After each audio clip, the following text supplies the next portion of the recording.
Welcome, everybody. I'm Todd Medina. And I'm Maria Lomali. There we go. And I'm Scott Ware.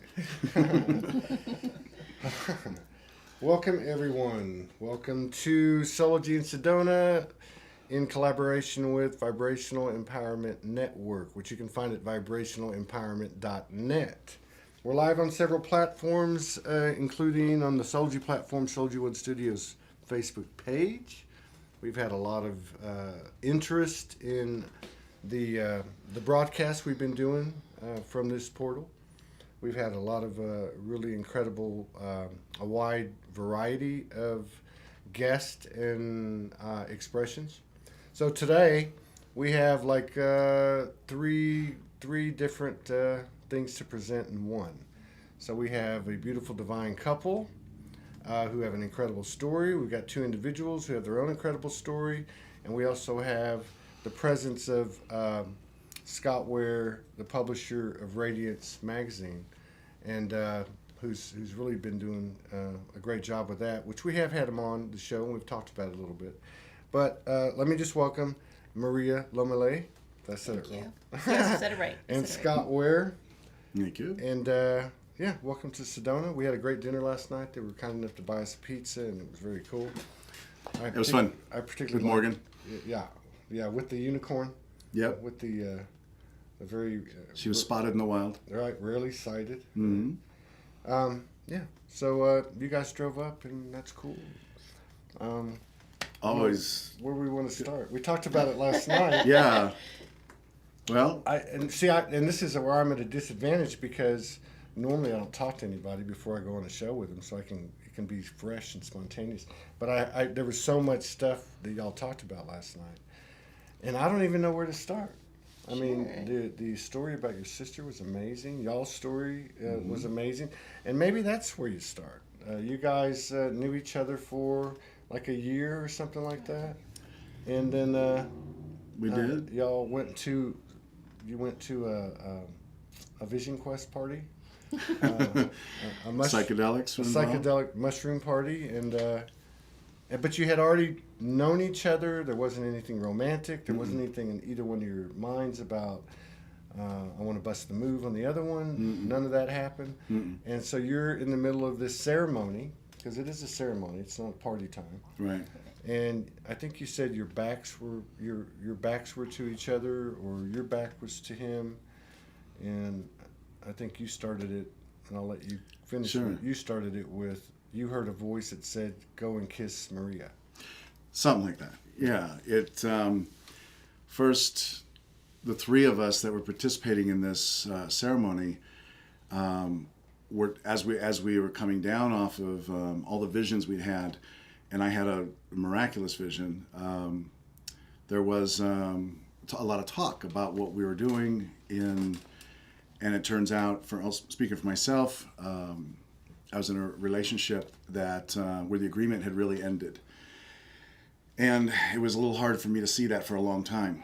And I remember lying there on the yoga mat, looking up at the ceiling, and the ceiling had disappeared, and there were cords running through time and space, and on those cords were hanging those pointy Christmas ornaments.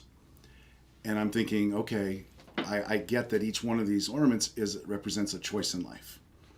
And I remember wishing that staying in the relationship or going, I remember wishing that my ex could see that these were choices. And I clearly saw that it was a choice. Later in the conversation, a friend of hers who was there in the ceremony with us said, after she heard me talking about this, he said, "You know what? It's very clear that it's over." And I remember being very angry for about 10 seconds until I realized she was right. I'd known it for a long time, but unconsciously. And in that moment, I released it.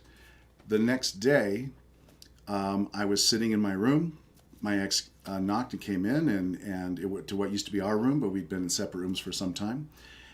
And she knew that something energetically had happened the day before. I didn't fill her in. I just said it was like a healing session, and I didn't know how and when it was going to happen, but it happened in this moment because she said, "You remember when you told me that I should bring something into this room that's mine, so it's not just your room?" I said, "Well, yeah, I used to say that a lot a long time ago." And guess what she was holding in her hand? I told you last night, she was holding a pointy Christmas ornament. And I had not shared pointy Christmas Now, ornaments with the vision. this was after the ceremony. After the ceremony the next day. Yeah.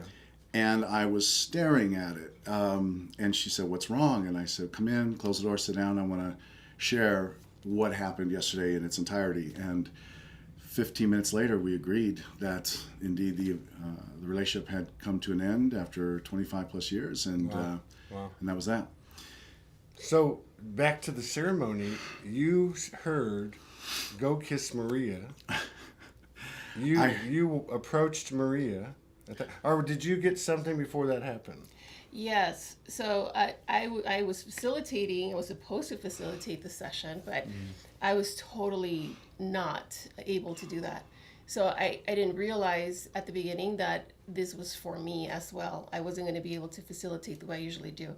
So I was completely out of my body and taken to the space where I was informed. There was like a council in front of me, and they informed me that the first part of my life that was dedicated to family, to raising children, that was complete, and that now I was going to start a new phase. And in this new phase, I was going to be with Scott.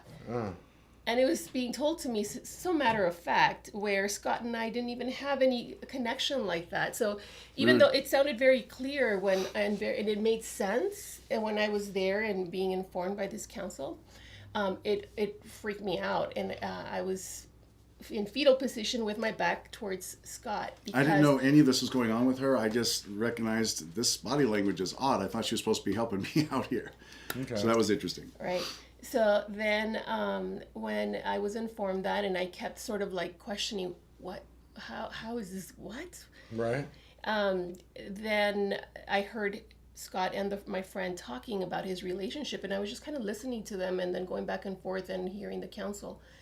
So when he came over to give me the kiss, it didn't surprise me.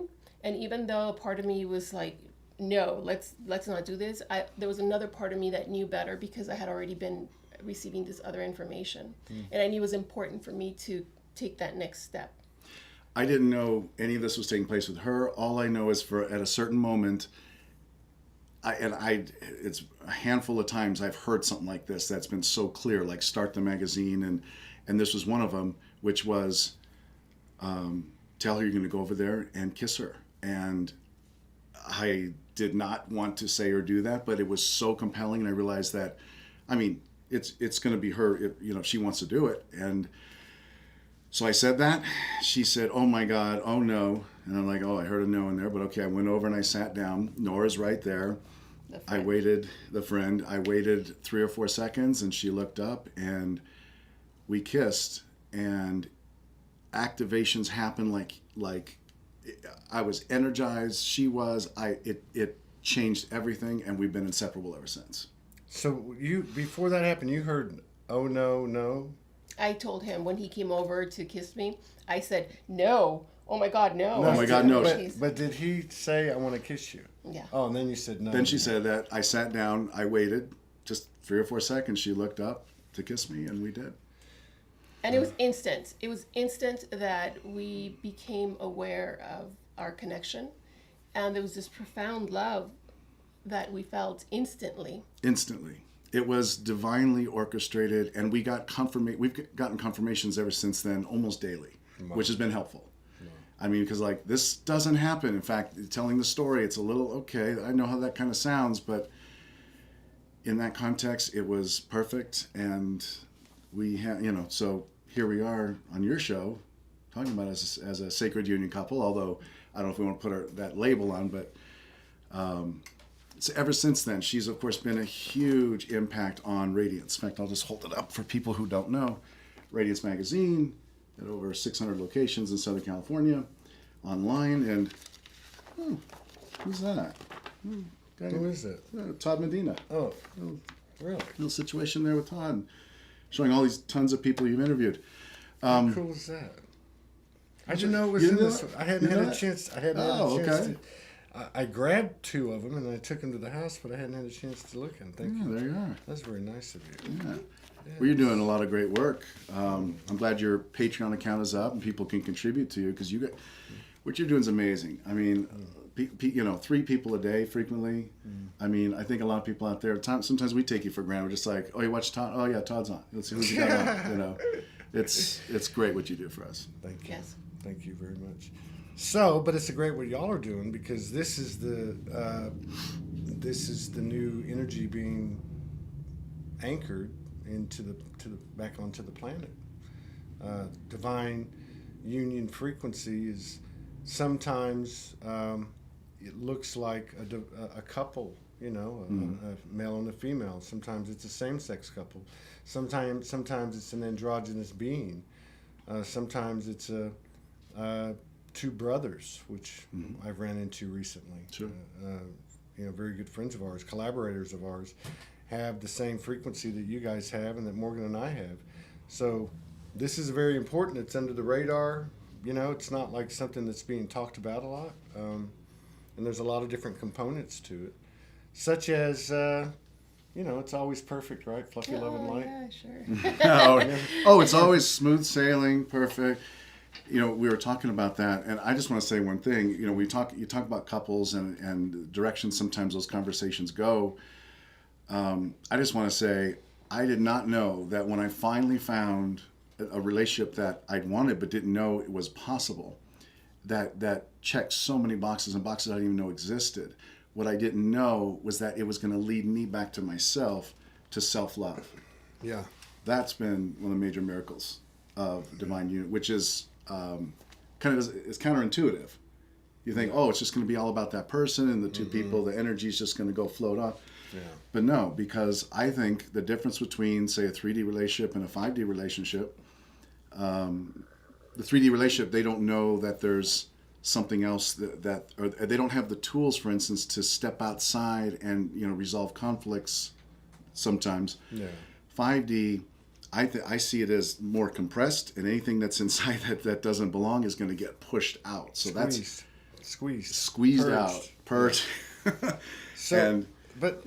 So like in talking to y'all last night, I picked up that Maria has been connected, downloading stuff along the lines of a lot of feminine that I've talked to around the world, like Morgan, for years and years. I didn't ask you specifically, but has it been going on? Sure. Yeah, I mean, when I think about it, it's been happening all my life. Yeah. I've always worked at resolving issues. Like even as a little kid, it was like I was almost like balancing and clearing as I was going along, and a very nurturing energy.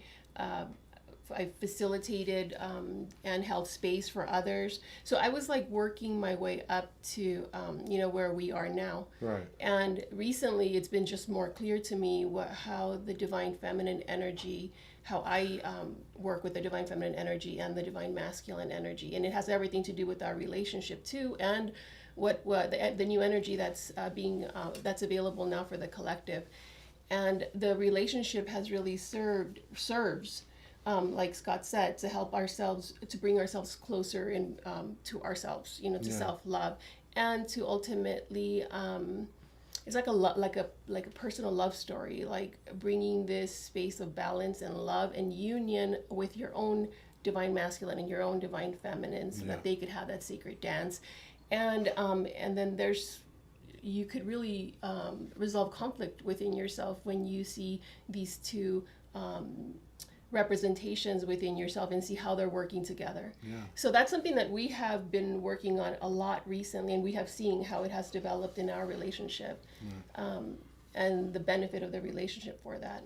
And how if the relationship is to continue, it, like you said, whatever stuff needs to come out. Otherwise, the relationship, it could just serve its purpose, and then that could be the end of it. But that's really clear to both of us, so we continue to move. There's been this kind of growth, and it's like, okay, we got there, and she was maybe instrumental in that phase, and that helped me get here, and then I helped her get here. So the people we are is not just because of one thing or 2 things. It was that progression.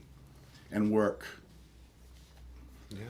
the work. Were you downloading information on divine union and the role of divine feminine or mother goddess energy, or so? Because like some of the women I've talked to, such as Morgan, they were downloading this information in regard to this dance that you're talking about, like that they would have a specific role in it before you ever met Scott. Did any of that ever come in? It wasn't clear to me before I met Scott. No, I in fact never really thought about divine feminine, divine masculine, or anything like that. I just thought about, healing, and I was going more of like integrating the shadow, healing the shadow, doing the inner child work. But the divine masculine, divine feminine, this is something that has been new, or that I've been working on more recently in the last like year or two. So no, not before, not consciously. So it all came into play on that night. It did. Yeah. It like really sparked it all up. When she talked about combining the sacred masculine, the sacred feminine inside of us, I found it very helpful, because before she started this conversation, I didn't have that kind of conversation with myself. Right. Now, it's when we want to know ourselves. You talked about that last night, about the importance of knowing ourselves, and having that sort of as an exercise to ask myself what I'm missing, what I feel I'm lacking on the feminine side or the masculine side is very helpful. It's like, oh yeah, I feel something a little wanting there, a little lacking. Let me look at that. Let me follow that. Let me see what needs to be healed. How I need to shore that up. Because if it's there, if it's wanting, lacking, she's going to see it. She's going to feel it, and it's not going to feel good. She's going to go, I don't want to play in that. I don't want to deal with that. Let's, can you go ahead and handle that? I'll hold space, but I'm not going to hold your hand, which is very interesting. I didn't like to hear that at first, in so many words. I wanted my hand held. I wanted my head stroked, whatever. And but that was the most helpful thing she could have done. Absolutely. And now I provide that for her as well in that kind of space. Yeah, works both ways. Yes. Doesn't it? It doesn't. But you can't do it. You can't hold that space until it's been held for you. That's what I experienced. It was helpful, Like for sure. when she held the line, I reacted the same way. I'm sure the first times I did it, I projected, in a loud way. But as time went on, then I was like, oh, I get it, and then I could do it. Yes. Like if that intent came towards me, I was telling you about it last night. I could just look at it and go, that's not my deal. Yeah. I'm going to go over. That's yours. I'm going to go over here. Yeah, Yeah. that's yours. That's not my deal. Right. But I found too that we don't even have to say it anymore. Like, I think she probably had to say it to me a lot, and then once I started making the transition, I might have said it a few times, but I don't have to say it. She Right. doesn't have to say it. When you guys have been together 5 years, we've been together 2 years. I've seen other couples on your show that have been interviewed that together for different times. It's always interesting to see what people are doing. I appreciate when you guys are able to talk about the hard parts, about what it really is to do the work, which I mean, there's a gloss over the whole idea of sacred union and that sort of thing. But the real work is, it's my stuff. It's my stuff from childhood. It's my stuff that still is playing a role in my life as an adult today. Yeah. Which most of the time we don't notice. We just sort of, that's who I am. Yeah. Well, maybe you could be better. It doesn't change it doesn't change the dynamics of navigating through life or the ascension or whatever. It's just it intensifies, because it's never them, it's always me. It's never them, it's always Yes. me. So Exactly. So you're in this situation or in this a relationship, partnership, and it's in a conscious admission by both parties that you're aware that it's never them, it's always me, which means that extracts the old patterns of communicating Mars and Venus. Yeah. Women are crazy, men are stupid. Right. That whole thing goes away. All the stereotypes go away. What I found is that it still had a kind of a graduated, kind of ascension. There was like stair steps. Sure. Like you would go up a couple of steps and then you might fall back into a conflict or an argument, and some things would be said that were old school. Yes. And then you keep going. And you brought up that real quick too about some couples. You guys are 2 years, we're 5 years. one of the things I've noticed, even like you guys have a really strong connection. I just met a couple that I've worked with quite a bit and spent some time with here. They've been together like 2 years. They have a very strong connection.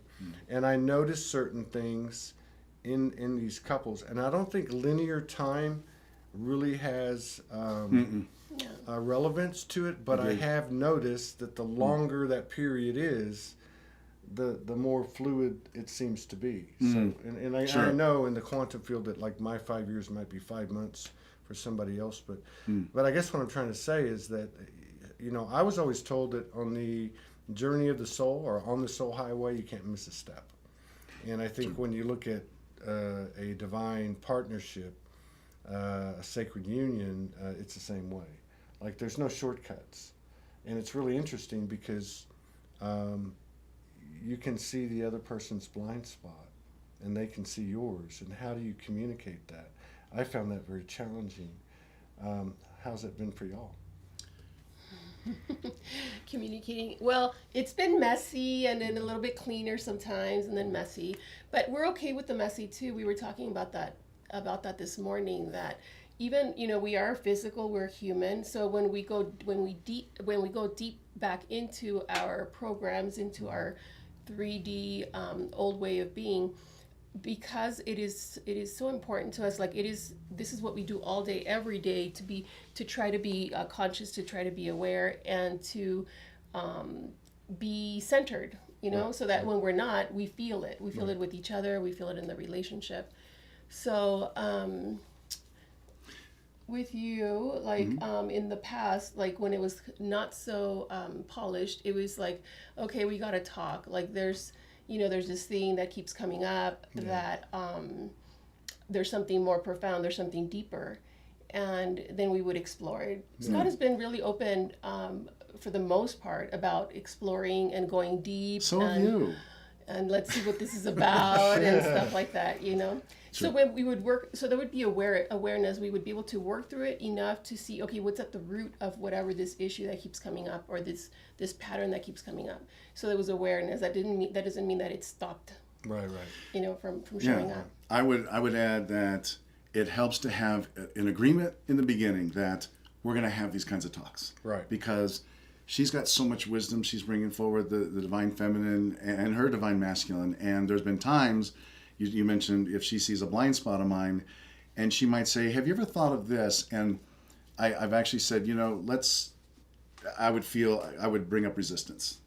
I'd be like, what, you trying to change me? Is this a conversation?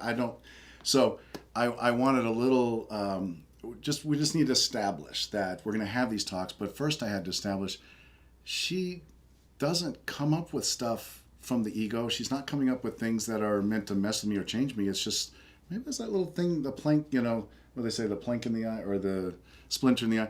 She sees things, and it would be very helpful to me and both of us if I just check it out, try it on, see what happens. It's be open. Yeah, it is challenging though, because we talked about it last night. She goes first. She, being the feminine energy, goes first, which kind of aligns with the gender's incarnation. But that still works. The whole blind spot things worked. And what I noticed was, you're right. Like the way she delivered the message to you is how Morgan would deliver it to me, right? Now, I started to notice blind spots, okay, with more confidence. Because at first, I was too shadowed to decipher, am I seeing this or am I seeing that? But there were certain things that I noticed going back 5 years ago that would show themselves, right? And so as time went on, I was like, okay, now I know I'm right. You know, like this has happened and happened and happened. It's not a big deal. It's just a pattern. So it's part of the evolution. But I realized that I could not communicate to her in the way she communicated to me, because she was coming from a human female journey, as I was coming from a male journey. And we're talking at the human level now, because even though we're getting it up here, now I've got to convey it to her or her to me. But I realized that I could not deliver the message the way she did to me. Okay. So I had to come up with a different way to do it. And that's just how it worked for me. But it made sense to me because how could a woman's perception be the same as a man's? You know, if we were raised in the Mars-Venus atmosphere where men are stupid and women are crazy, you know. Men can't show emotions. Yeah, so it's a different kind of thing. So what I did was I borrowed a page from what she showed me, which was like, let's say that the woman had women's intuition, right? And that which meant that the men had less. Which That's okay, right. So let's just put it that way for an analogy or a metaphor. So she was already tapped in up here, so she dealt with a lot of stuff up here. I was more used to dealing with the stuff down here, and at the human level, which meant more projection, more lower chakra, lower vibrational, less intuitive. So I kind of like going up here. You know what I mean? She had to explain things to me at the human level that I would understand Yes. because I don't know this language, right? And then I went up here, which meant I got quieter. And if I saw something, I could deal with it up here, which really meant it was not her, it was me. Which means that I had to integrate whatever I was seeing, and then you start to see the change outside yourself, which is cool. And Bashar has said, how empowering is it if you know that everything that happens for your highest and best good? If you choose that as a perspective on your life, and I know in the moment some things happen, it doesn't seem that way, except in hindsight, except with time and wisdom. But when you have that kind of empowerment, then it's like, oh, that's right. And this is my universe. This is my world. You're in my world. Thanks for being there with it. Right on. Yeah. And she already knows. So it's my choice how things occur to me. And yeah, occasionally I still get butthurt over something. Or I'll take something offensive. And I just interviewed somebody myself for the magazine recently who reminded me actually the 4 Agreements by Don Miguel Ruiz can be used for a relationship. Yeah, don't take it personal. Don't take it personal is the big one. Impeccable with your word. Make sure what you say is who you are and what you mean. And if you're on fire and you feel you are that emotion of anger before you've had a chance to step out of it, don't speak. Yeah, shut the F up. Yes. That's the best one. Yeah. That's the Shut the F up. That's one of the best ones. I'd like to hear what. Okay, so okay, wait a minute. So let me frame it up. So I got to the point where I was like this. Okay, I'm tired of discussing either between each other or within my own head who did what, who started it, who projected, Whose fault is it? Did I project? You know, I'm like, this is like too complicated. You know, it's like it's too much. So, Right. because you've got these 4 aspects, you've got the divine feminine, divine masculine, the human female, and the human masculine, or say the human, because it could be same sex or whatever, right? Yep. So I was like, okay, wait a minute. So let's just say, theoretically, that Morgan projects on me. What I came away with was, it doesn't matter whether she did or she didn't. Right. What matters is how I feel. How I feel is not going to be rectified or integrated if I assign blame. Right. So the whole point is, the question is not whether she projected or not. The question is, am I going to continue to externalize this, or am I going to take it inside of myself and bring that level of discomfort to alignment and go about my day? So I was like, oh, I can do that. And I said, well, what does that look like? And the answer I got was, shut the F up. Don't say anything if you think you know. Don't say anything if you don't think you know. If you just keep your mouth shut and let it sit, it's going to probably be okay. Agreed. You know? So that was what happened for me. Do you guys ever go through that? Yes, yes, and I like the way that you framed it.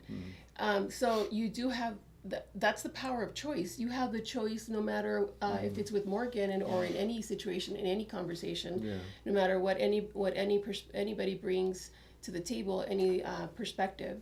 You have the choice, and that's where the power lies and the freedom lies, to bring in the higher perspective all the time. And to me, that dissolves some of that other stuff, because we have spent in the idea of past lives many lifetimes trying to get better, to change our behavior to this. And at some point, I believe we just have to choose. we don't have to continue to explore, or what is it, Beat a dead horse. Yeah, it's like, Yeah. okay, once you know enough, Yeah. and then you can just choose something different Yeah. and transcend from that space, that you were occupying, and be like, okay, now I'm here. And that absolutely helps the what's happening within the relationship. That helps the other person. It helps me whenever Scott has held that higher perspective. I feel it. I know what's happening. And as much as I'm like, oh, but I still, I can choose, because I know what that is. Yeah. And there's no solving that. Yeah. That's just a blame game, like you said. So then I It have, is, yeah. I have the choice now, if he's holding that, to rise, to rise have my vibration rise, and then match that. Yeah. I just think any two people in any kind of relationship that have challenges, that want to take the next level, I just think, I don't know if they got to go away somewhere for the weekend, or just get to a park, get to nature, and just say, I want to up level with you. I want to go to the next level. And to do that, I know I have to give up some stuff. I have to give up protecting myself. I have to give up, I have some areas of shame in me, some things from childhood, something happened to me, or I did something, or that I'm ashamed of, and that still kind of comes up for me and pisses me off, or activates me in ways that aren't good. And I just want to have a relationship where we can just share all that, and I'll go first. I'll tell on myself. I'm going to be honest about where I've been a jerk, or where I've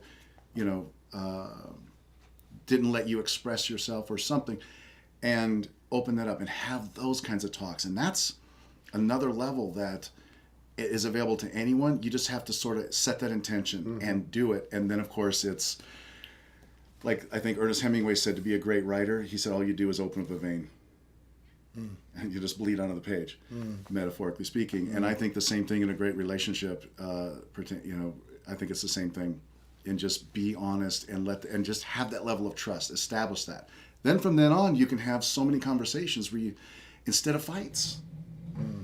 I mean, we've had fewer fights because of that, because we have that. And every week we seem to up level. And that's, even recently, it's been great. Yeah. Yeah. Yeah. Yeah. It's this is a good conversation.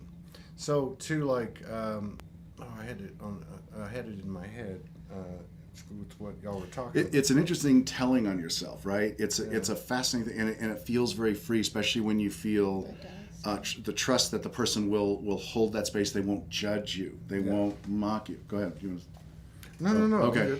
What we're talking about right now is reminding me of how you were saying earlier, how you've noticed, like, this is a process. Like, there's like an up leveling, and then there's like an integration, up leveling and integration.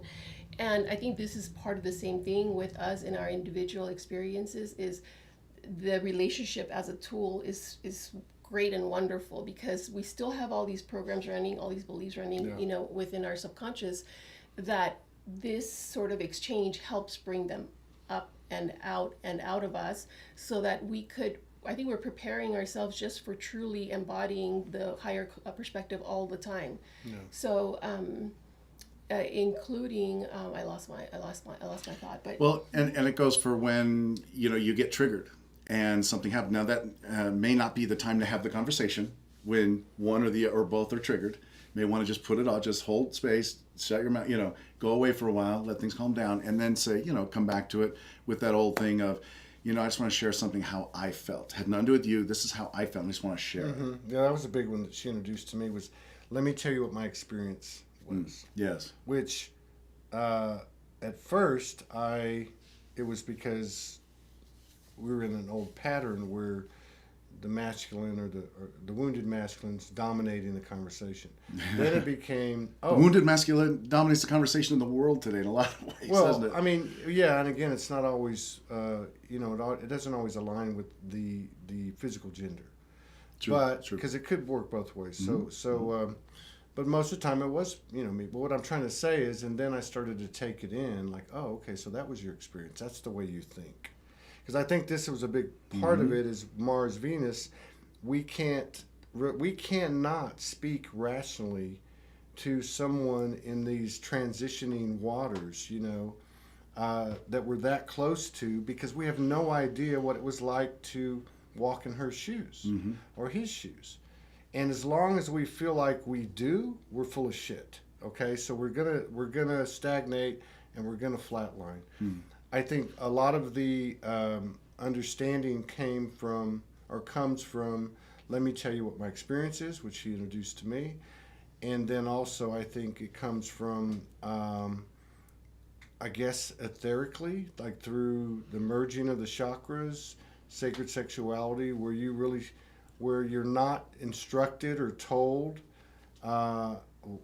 this was her journey, this is what the female went through, and it's more than just reading about it. This is an actual absorption or opening of code, opening of Akashic history within your own field, where you actually go, oh, wow, and you become her, which is what's happened to me recently. Like even last night, it was like that. When I was so tired, we lay down, put our hands together, I just turned to my side. I looked at her. Now, it's dark. So when I say I looked at her, I'm looking at her light body. And because I really can't see her body, her physical body, maybe just a little bit. I'm too tired. If I don't have these reading glasses on, I can't see anyway. So I looked at her, and I actually could see her masculine. I didn't ask to see her masculine. I just looked at her, and I could see her masculine. I could see her field. I could see stuff working out in the masculine. I don't want to say distortions, but misalignments or whatever. We're all dealing with it. And so I'm laying on my side, and I'm now my feminine. So I put my hand here and just did some things. And again, it wasn't like somebody said, oh, do this, do that, do this. It just, I did some things, and it felt very feminine from my core, doing some type of activations or clearings or alignments, with my masculine, which that is me. Or your feminine. Yeah, well, You're it's feminine my with feminine. Morgan's masculine. Yeah, but I'm just saying, like that she is the physical incarnation of my internal divine union, right? So even though she's feminine in the body, and this is just not a coincidence. This is what happened after spending dinner with y'all, and being, tired and delirious. But that's exactly what happened, and I was totally comfortable with it. I wasn't like going, oh wow, this is trippy, because that's what's happened the last few times. I'll be like, oh my God, I actually have breast and a yoni, and why this is trippy, and oh my God, look at her, she's got what she's got, and but last night was different. Last night it was just like, I don't even know how to explain it, but the way I just said it, and these are the kind of things I think where you start to understand, or maybe reawaken the like I say, the opposite gender's history and path and journey. Yeah, I mean, I'm still investigating the sacred feminine part of me through my years, and what happened to it, because we're not taught to think that way, let alone our emotions, let alone like that. So it's a great exercise to do. It's doing the work, and it's wonderful when we do it. What you described right now was so beautiful, right? Because you got the opportunity to hold space through your divine feminine and assist Morgan in some way, right? Some magical way. And I think these experiences that we have more and more, they're not meant to be rationalized. No. Obviously, there's so much that happens that we're not aware of, but they're fun and they're exciting, and they feel good, and they allow us to be more of who we are. And I think that's the only thing that really matters. Yeah, it's a different language, and that's a great point that you bring up. So like if she was here right now, I didn't talk to her about it. Nothing was said. Okay? So she might say, I don't remember any of that. I didn't get any of that. Or she might say, here's how it went down for me, which if you kind of look at it, it'll be kind of the same thing. What's important to me is that it happened for me. I know what I saw. Now, It may have been that I was working out my own distorted masculine stuff. She was my projection. That's right. It may be that that it was her. I don't know how that works. I mean, there's only one. You're a couple. There's her. There's me. There's one. But we're all one. So it's is everything my creation? But so you're right. It doesn't matter. And there is less talk. I mean, I know that like when we put our hands together at night, we used to wake up and go, you know what happened last night? And of course, sometimes you would, if you have apparitions or whatever, you do, there is kind of some, validation by discussing it. But most of it is telepathic. It's become more mutual. And I guess the reason I'm bringing this up is because what you said earlier about some of these couples, 2 years, 5 years, and so on, that this is where it goes. Like, and I think it's so important what you said. You don't have to rationalize it. You don't have to understand it. In fact, you can kind of muddy the waters if you sit there and try to figure it out, or get into a conversation of, well, I didn't get that. Right. You're not right. Or I say it about you. It becomes a kind of a separation frequency as opposed to unity frequency. Well, I'm gonna go ahead. Absolutely. And so, like, your experience, what you felt happened and took place, that is what happened and took place. And I feel it's really important for us to own that, because I told Scott at some point years ago, I was like, oh my gosh, there are no they're not, this is the way you do it, this is the way you do it. I'm like, these are all belief systems, whether it's older modalities or Eastern philosophy or whatever. I said, what's important is that you believe it. That's where the importance lies, and for any tool, really, for any tool. So what I feel is important is that you own that's your truth and that's what happened, because then I feel like that opens more doors that lead you more and more into the experiences of you owning your power and of you being the creator of your reality. So it's an opportunity for you to say, yes, this is true. And then more of that opens up, and we don't need anyone's validation. No. See that? Yeah. I was going to say last night is a good example. Last night y'all asked a couple of questions and I answered. And then she said, let me tell you how it really went down.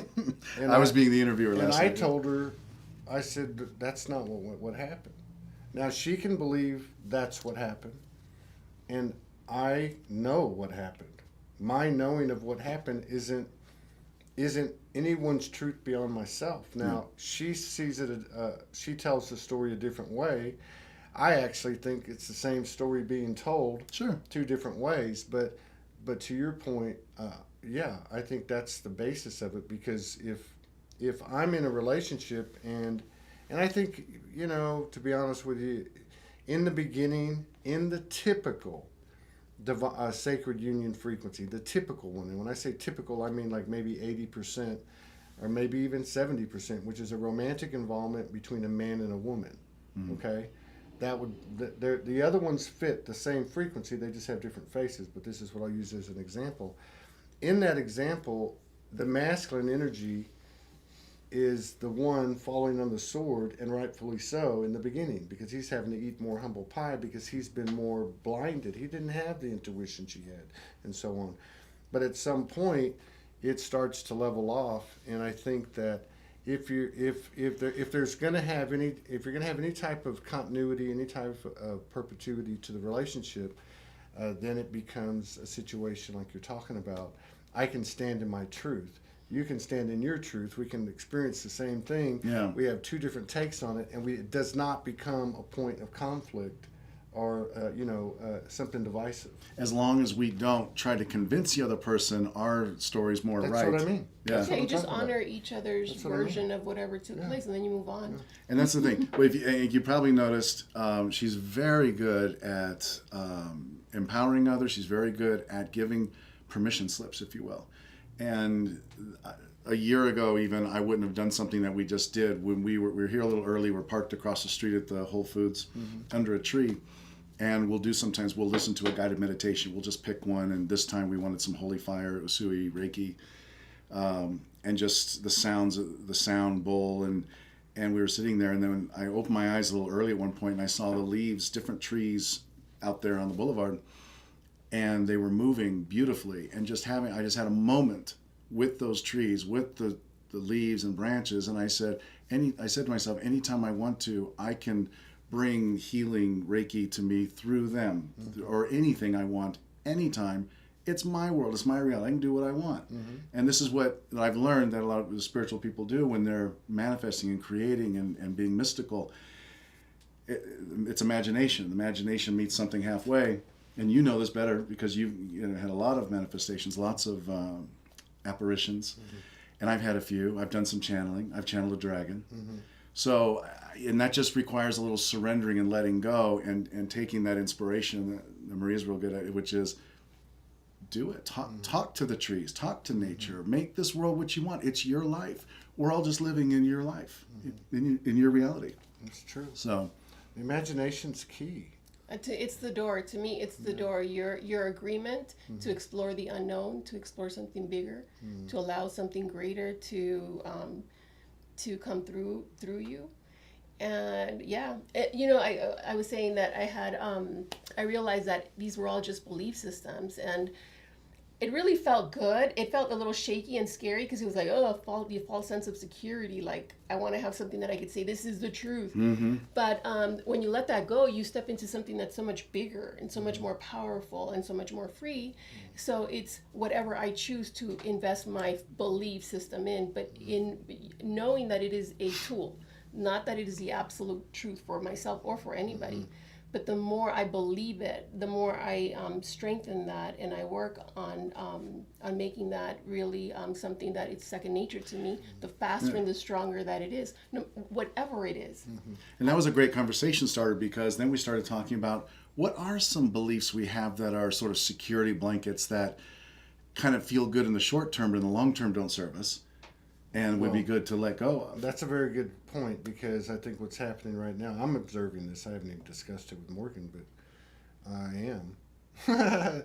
And that is that we're continuing to elevate, and there's certain, there's certain things that we hold on to from the old paradigm in terms of what role the man plays and what role the woman plays. And I can think of just a couple of examples that I probably better not say because I'll probably get in trouble. Well, we have a couple things we like. I take out the garbage. That's fine. Well, okay, so let's use that as an example. Okay. So that's understandable. If we want to hold on to, I like to open doors, for ladies, not just my lady, but I'm just that way. But let's say that it's even something like that. Okay, let's say that every time I go to the car, I open the door for her, which I don't anymore. Okay. But if I go through a department store, or go into the grocery store, I'll open the door. Or even if I go to the house. Last night I opened the door, I swing the door open and let her go before me.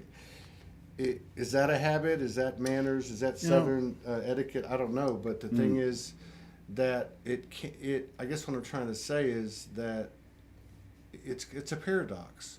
So you have, I want to do that, and then you have, I do this and I don't even know why I do it. So there's this. So if continuing to do it, which I believe I am in that example, opening these doors because it's something I want to do. Okay? I want to do that generally too. And the thing is, there's some games we play, I'm going to say, because we like to, and it has to do with the masculine and the feminine. And at a certain level, a core level, I think the feminine we were talking about is, creation. And just no less than creation. And the male energy, the masculine energy, can be protective, could be provide the container for which the creativity, the feminine can happen. That can happen inside of all of us. So if I'm creating a project for the magazine or something, there's my masculine elements there, and there's the feminine elements.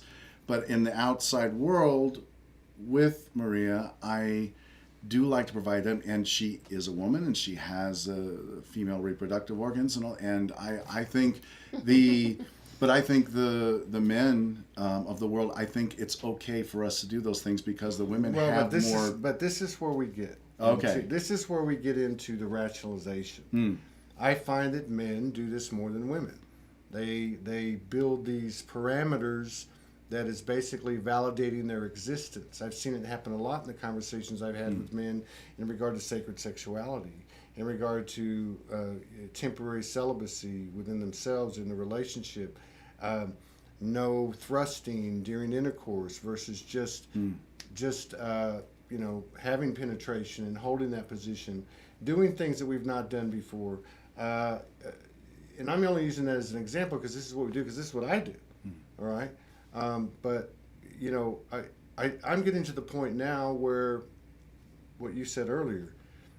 I'm getting tired of beating the dead horse, and the dead horse is that the last point of separation is going to be the gender, and we're now walking into an androgynous field, and so how much longer do we need to talk about this stuff, and how much longer is the universal energy going to allow us to continue to hold on to what we're comfortable with? Oh, I want him to open the door. I want him to take out the trash. What happens if the trash doesn't get taken out? Occasionally. Sure. So is there a blame assessed? Is there an energy of projection? Go back to, I'm going to ask you about this because imagination is another energetic, it's the same thing. You know, Morgan always says a copy is a copy is a copy. So imagination is paradoxical to me because number one, imagination to me is like the root of creativity. It's like, where can I go with this? And we can apply that to anything. But the other side of it is the old saying, don't let your imagination run wild. So this is these loops. Oh, she's doing this. She thinks that. He's doing this. Why did he do this? He's like this. She's like that. These are the loops, I think, that are starting to fade. They're not being supported, but we still can perpetuate them by our own ego or our own trauma or shadow. And I feel like it's kind of like going away. And I feel like all of this stuff is kind of leveling off and aligning because we don't have to talk about it anymore or as much because so much is being transferred telepathically and code being exchanged. What do you think? So, imagination, well, I haven't used imagination in that way for a while now because, when I think of imagination now, I think of it it's like an opening a door, but I'm always guided by my heart. Like it feels like I never leave my heart when I use the imagination, when I explore, when I use that as a tool to bring in energy from wherever I want to, from the quantum field. So I don't do that anymore that you described. That's taken a lot of work, and it's taken the realization you're talking about the loops, the looping, and the like. Oh, why did he do this? Yeah. Why did No, I agree with you on that. I just wanted to see what, like, from the woman's point of view or her perspective from her journey. I mean, I guess let me rephrase it. Do you feel like that? And I know it was a lot of work. Believe Yes, me. I know you. Because you start to realize, oh wait, that's me doing that. Because we are quantum, which means that we're going to observe what we send back out from the observation or whatever. But like, do you think it's because it's becoming more telepathic and that the code's being exchanged through sacred sexuality and this is sacred sexuality, don't get me wrong, just the holding hands or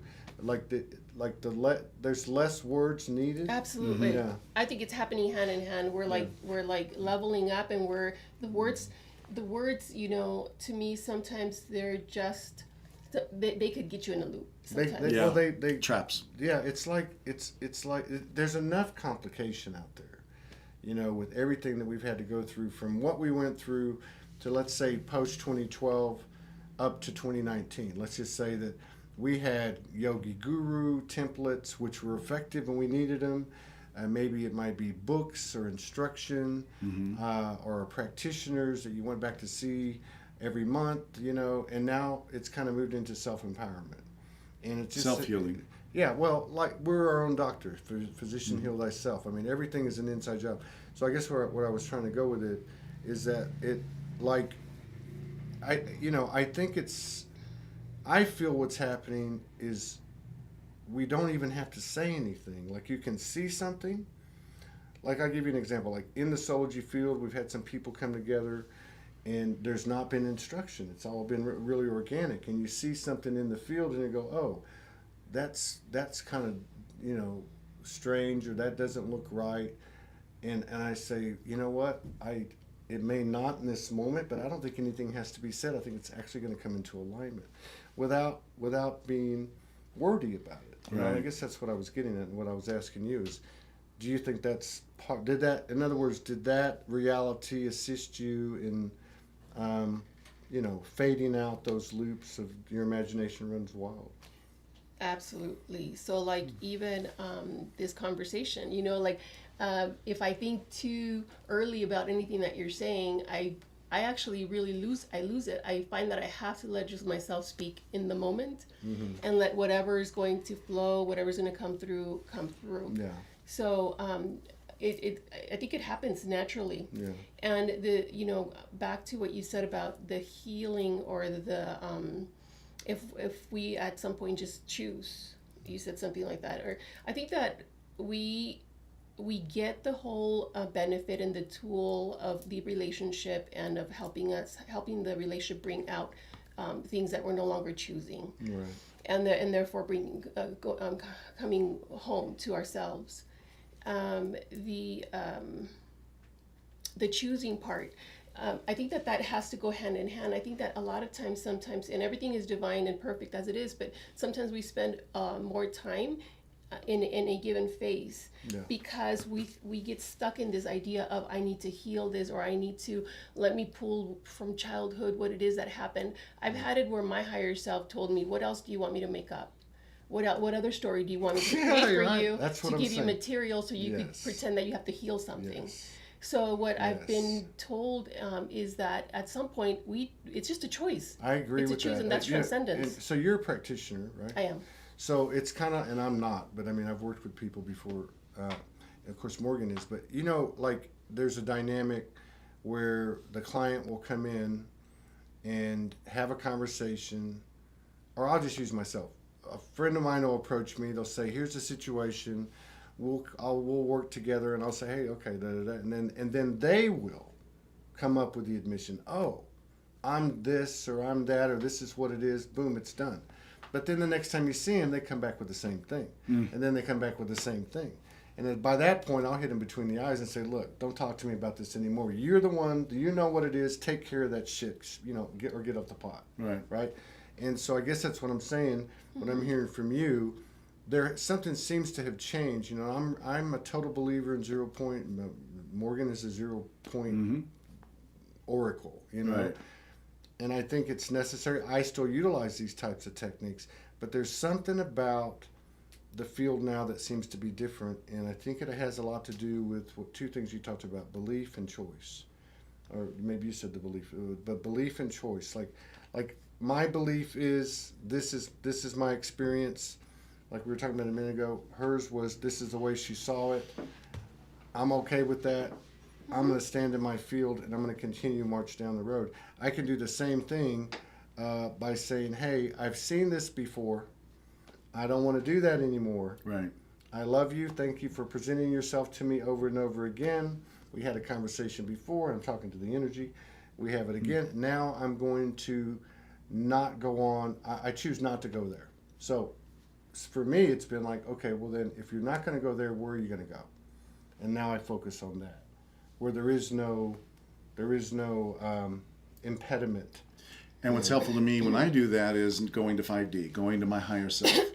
In 5D, my higher self, there is no pain. There's no need even to forgive. That's It's true. It's That's love. true. So I choose when I want to go to childhood and resolve something. And then I choose also when to say, you know what, I just got to get off this thing. I'm just having a pity party here. And You're beating a dead horse, and you're the horse. there you go. And sometimes that choice, though, we've already said this, that choice sometimes is not just made because we're at home thinking, what am I going to work on today? It's made because there's such discomfort in the experience that's being lived through that it's like, oh, I'm choosing. You don't have to, but I'm going to choose now to change because I don't want this to come up. Exactly. Now, is it okay? I want to bring up, she brought up something today, and she was just talking about the idea, what you just said about, well, I'm not going to decide what I'm going to work on today. Actually, you do that sometimes. She's better at than I am, and I'm inspired by her, say, you know what beliefs, what things are going on that are not serving me? Let me get ahead of that. That's what Morgan does. Yeah. She does the same thing. And it's great. They seem to be more, well, they're the receiver, right? And we're the projector. So they're like, she's the receiver, and there's the mix, and then radiance is put out. You know what I mean? Yep. So even if it's not a conscious conversation, and it's just the etherical, coding that she's sharing with you, you somehow are going to Yeah, that's what we do. And that's the God's eye view, and it's a great view to take, to just look at the story. And as a writer also, I look at the story of things like, oh, okay, because I know anything that happens is divinely orchestrated, but also it's never just one reason. There's never just one or two reasons there's something always, happens. Yeah, there's always multiple purposes, multiple meanings. So It's always great trying to see from that point of view. Yeah. You know, I want to say something about everything that we're all doing, because I find it really helpful sometimes just to collapse all realities and know that everything is just a choice and there's no real purpose for anything except experience, and to figure out how to enjoy. Well, not to over attach. Not to overtouch, the purpose. Like I've had to do that with Soulogy. Now, Sure. And so there's like a part of you, like with the union, there's like a part of you, like you were asking me last night, when did you know Morgan, you know, this, or when did you know it was her? And you don't know. You really don't know. You don't know anything. All you know is what's going on right now. But like Soulogy is an example, there's a part of me that knows, just like I knew about her. It's just part of me. It's just, but I've had to let go of launching a network or launching a website. Because the time wasn't there yet. So it's like, if I say I'm a whatever, you know, like I'm a rapper, I'm a conscious rapper, and I just won't let go of that identity. This is where we're at now. It's going to be taken, let go, or be dragged. Yes. And the same goes for any belief system. That's what I was going to conclude with, what you were talking about, in terms of like just this transition. I believe we're building the new template of divine sacred union, and many other templates. I don't believe we're going back to the original blueprint. I believe we're expanding what we came in with. So there's this human element involved, which has emotion. And it's like the grittiest, thickest, densest, slowest, quicksandish field to do it in, and I'm starting to see like phenomenal results. Like I'm starting to see magic and alchemy in all aspects, not just in my life but in others, in synchronicities, meeting with people at the right time, picking up code. And going back to what you said, is it's less wordy. There's less judgment. There's less conversation. There's like, if somebody says something, you just don't say anything, and then they just kind of sit in what they said. You know what I mean? Yeah.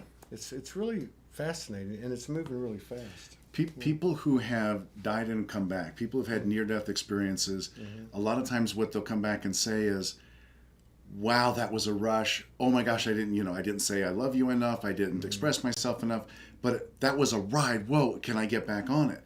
And sometimes when we're in the pain of it, it doesn't feel fun. It doesn't feel like a ride. But later on, when you can distance yourself, we even said last night, okay, we're not going to apologize in a big sense. I mean, we've made a little apologies here or there, but in a big sense for being human and feeling certain things.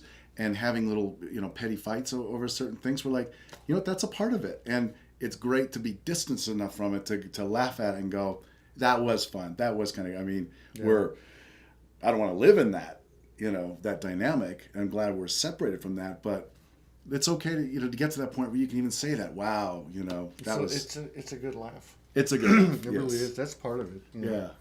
So, since you're outnumbered, do you want to have the concluding comment? So let me see. What I'd like to share as a concluding comment is that outnumbered. You have a sacred feminine. I have a sacred feminine. She does. She has sacred masculine. I know you. We create all these layers, right, from different perspectives, and all these layers are awesome. They're journeys. They're like going on, challenges, facing challenges, overcoming them. But those layers, we don't. Anytime that we can choose to recognize that those layers are not real, and the only thing that is there then is just to choose whatever you want. So like my higher self has told me, you humans like create so many layers, and and the experience of peeling the layers just so you can do what you want to do, because that's all we're moving towards, the idea of doing whatever we want to do without it having to be validated or the right thing to do or whatever. So it's just freedom. So I like to conclude with that, because as fun as everything is, at any given moment we can just disconnect from the idea of anything being required or necessary, just to be free, just to choose what makes you happy. Yeah, true. Very true. Beautiful. Get out of our own way. Yes. Exactly. Okay, we got Susie Byler coming in. She's going to do a didgeridoo sound healing. A didgeridoo sound healing. Did you want to do anything with show the magazine or anything like that? We did, but let's We show did. it We again. can show it again. Listen, everybody. Posted the link. Thank you. RadianceMM.com. Oh, where we at? So this is Radiance Magazine. These two individuals are the energy behind it. And we've been featured in it, which is very kind of him, both of them. And so this is what he did recently on the second page, which is really cool, since Soulogy doesn't have money for advertising. But yeah, it's a beautiful thing. It's kind of I like it because it's kind of counter to what's been going on the last 10 years or so, which is everything's virtual. So I love the idea that they put it out in print, and It's online as well. We do video interviews and You said that was Radio MM? Because I had the RadianceMM.com. Okay, I posted RadianceMagazine.org. hey, there's That would be a different. That one works too. Okay. there's Eric and Michelle. Eric Rankin, Michelle Yeah. Anderson. Yeah. So yeah, we had a little delay because we had problems this morning. Welcome Mercury or what is it? Mars retrograde. Mars retrograde. retrograde. One planet's the other. Who knows? All right. So thank you so much for coming in. Thank Thank you, brother. It's a Thank pleasure you. meeting you, and we'll see you the next time. Oh, Awesome. we're gonna cut this off and then come back on. So we're gonna cut this transmission, and then we'll come back on with Susie, and that'll be a separate broadcast in about 10 minutes, something like that. Okay. Thank you. See ya. Awesome. Thank you. Thank Take you. care. Thanks, Bye man. bye.